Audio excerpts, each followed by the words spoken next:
Hello folks and welcome to the first in hopefully a long line of Football Manager 2019 videos. Of course, I was invited to the Football Manager 2019 Capture event this year in London at Sports Interactive HQ, and I thought there was no better time with the German licenses acquired by Football Manager to do a Borussia Dortmund save. So join me, won't you, as I talk you through the introductory moments of this save. As you can see on screen then, there's a number of inductions you can do to this year's game, and if you've been a fan of the franchise for years, these will still help you. If you're a new viewer, they're going to be absolutely perfect to get you invested into a save in Football Manager. But as I say, if you've been here for a while, if you've been subscribed for a few years and you feel like you know Football Manager inside out, you might just learn a thing or two with these new inductions. Today, of course, much like any save, we're kicking things off with a little bit of a board meeting as well as the squad induction. So we're going to be talking to the team that we've got here at Borussia Dortmund. I've been given £60,000 a week for a one-year contract. Hopefully that's extended at the end of the year. Of course, I've got to try and play attacking football, sign younger players, and hopefully develop some of the younger players through the youth system, which at Dortmund should be a little easier. There's been a bit of a revolution at Dortmund. It's not the side of 2011-12 that people are so familiar with. They've very much got a young blood running through the side these days. So, General Manager Hans is going to help me through a few things. Borussia Dortmund are obviously a club with a lot of history and all this sort of business, so they like to get you introduced. Of course, you answer the questions as you would. I could talk you through every single one, but you personally might have different answers to me. So get involved. I'm sure if you've played the game before, you've done this 100 times. You know what's what. If you're new to it, be careful. The board can get very angry. I've to my peril once, I was sacked on the same day as I was appointed. Didn't go particularly well. Meetings are important, it turns out, whether it be with the board or with journalists. Be careful. So then, as we make our way through that, of course, we get to do one of the inductions. As I mentioned then, the squad induction is the first one I'm going to run you through. Of course, Marco Reus is the captain this year. He's also the key player. Sergio Gomez, one of the star men. And the top earner at the club, though, Mary Goetze, of course, been maligned with some pretty serious injuries, as has Marco Reus. Hopefully we can get those two firing on all cylinders as we begin then to take the induction. So, of course, as mentioned, if you're familiar with the game, this will not be too foreign to you. But if you're new to it, this is your first team squad. You'll get to know them better as you spend more time with them, but for now they'll focus on giving us a better understanding of the role I've taken on. Of course, you can see this at the green bar. Follow on, it's like subtitles.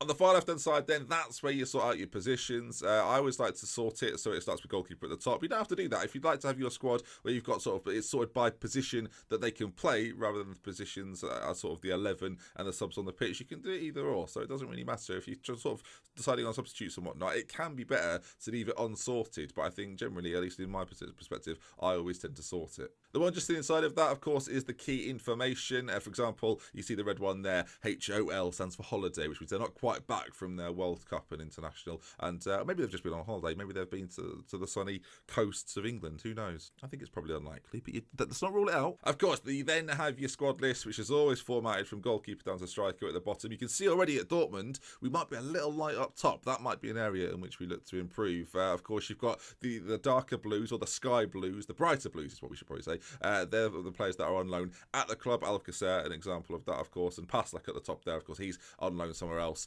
We've got a couple on either end, and yeah, you can obviously click those and see more information if needs be. You can keep your progress of your loan players, make sure they're doing all right at their other clubs. If they're not being played, you can always get them back. On the right, you've got your morale, last 5 games, appearances, goals, assists, and the average rating throughout the season. So, of course, keep an eye on that as you progress. And don't forget, you have got your filters on the right-hand side as well.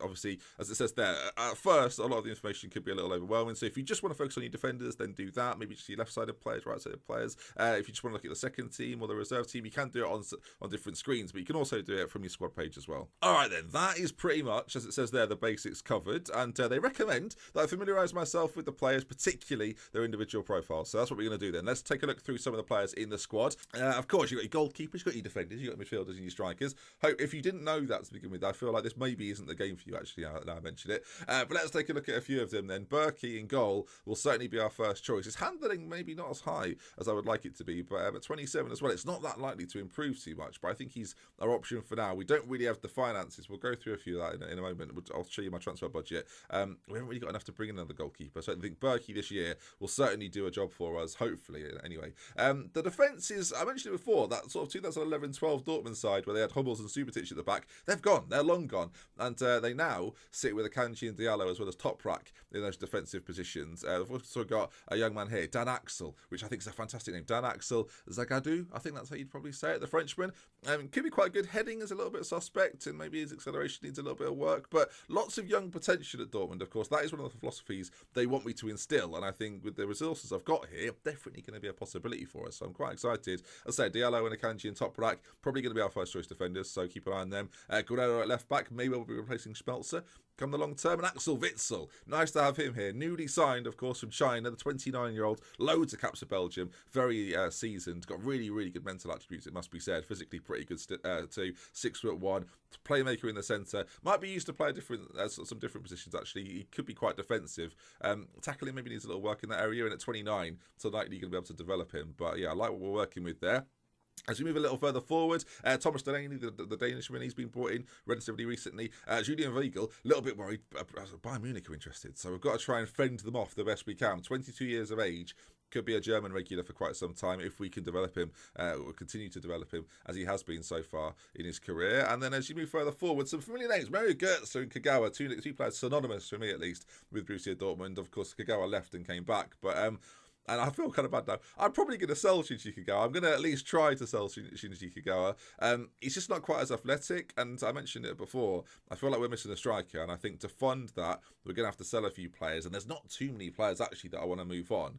Kagawa, though, we've got quite a few players in this position. I'm probably going to play with wide men as well. We've got a lot of really exciting young wingers, as well as players like Royce, of course, who we should focus on. Marco Royce, I mean, come on, hats off. He's been struggling with injuries. He and Götze have both had a few problems, haven't they, in recent times? But if you want to play on that left-hand side, he's your go-to man. And of course, Jadon Sancho can hopefully shadow him this season, and those two can bounce off each other. It seems crazy to me that Royce has 34 caps for Germany. You'd think a player of his quality would have more. It potentially says a lot about how good Germany are. But Royce hopefully will have a good season with me and continue to be the superstar he is. Of course, the captain of the team, the leader. I'm going to need him on side if we're to have a good year, I feel. And I need him fit, which is probably more important. We're going to have to be very careful with what we do with him. Of course, there are loads of things going on in this year's Football Manager. So as I said before, make sure if you want to see guides and whatnot that you are subscribed. Loads of Football Manager content coming your way.